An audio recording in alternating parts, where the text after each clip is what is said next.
Hello and thank you for joining Hold On Ministries for a chapter a day. Today we will be reading from Genesis 25. Abraham married another wife named Keturah. The children she bore him were Zimran, Jokshan, Medan, Midian, Ishbak, and Shua.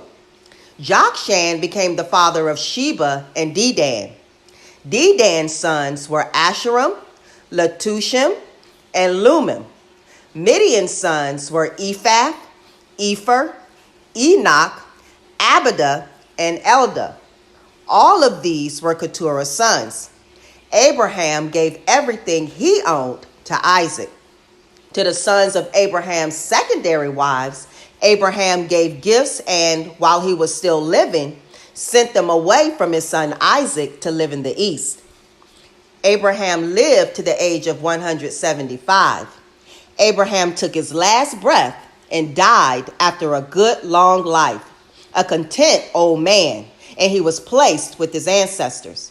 His sons, Isaac and Ishmael, buried him in the cave of Machpelah, which is in the field of Zohar's son, Ephron the Hittite, near Mamre. Thus Abraham and his wife Sarah were both buried in the field Abraham had purchased from the Hittites.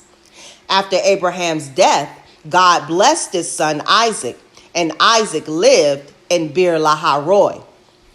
These are the descendants of Ishmael, Abraham's son, whom Hagar the Egyptian, Sarah's servant, bore for Abraham.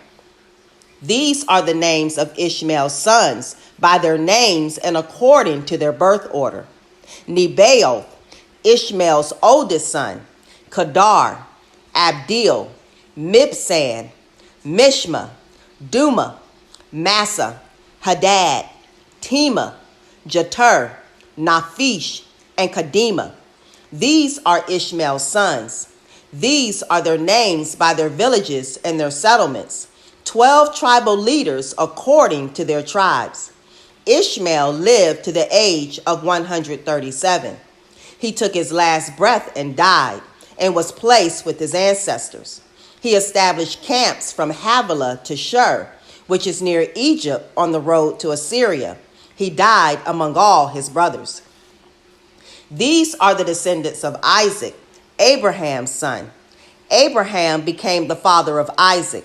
Isaac was 40 years old when he married Rebekah, the daughter of Bethuel the Aramean, and the sister of Laban the Aramean from Padan Aram. Isaac prayed to the Lord for his wife, since she was unable to have children. The Lord was moved by his prayer, and his wife Rebekah became pregnant. But the boys pushed against each other inside of her, and she said, "If this is what it's like, why did this happen to me?" So she went to ask the Lord, and the Lord said to her, "Two nations are in your womb. Two different peoples will emerge from your body. One people will be stronger than the other. The older will serve the younger." When she reached the end of her pregnancy, she discovered that she had twins.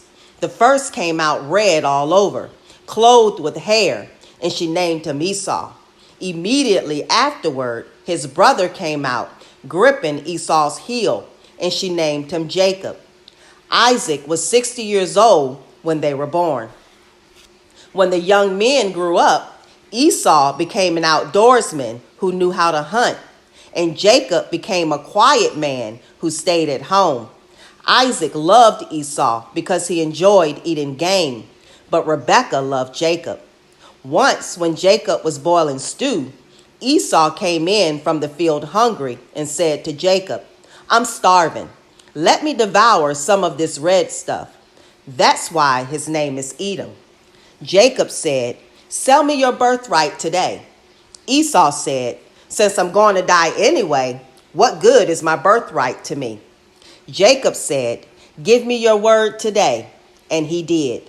He sold his birthright to Jacob. So Jacob gave Esau bread and lentil stew. He ate, drank, got up, and left, showing just how little he thought of his birthright.